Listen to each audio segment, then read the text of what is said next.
Assalamualaikum warahmatullahi wabarakatuh. Saya warga Kecamatan Pesangan Siblakrung mengucapkan terima kasih yang sebesar-besarnya kepada seluruh ASN dari pemerintah Aceh yang telah datang hadir membantu kami dalam membersihkan kantor pemerintah, sekolah, dan tempat-tempat umum lainnya.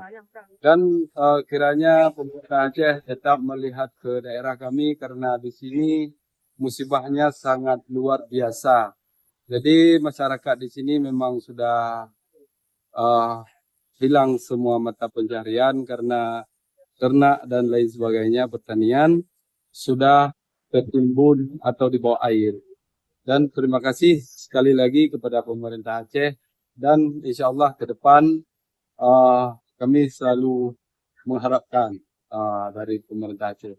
Di harapan kami di Kecamatan Pesangan Siblakrung ini untuk pemerintah daerah ya selalu untuk melihat ke sini karena seperti saya sampaikan tadi ini adalah wilayah yang terdampak yang sangat luar biasa dari banjir, dan kepada pemerintah Aceh demikian, dan terkhusus kepada pemerintah pusat untuk membantu dan mendampingi masyarakat yang sudah terdampak dari banjir bandang ini yang sangat luar biasa.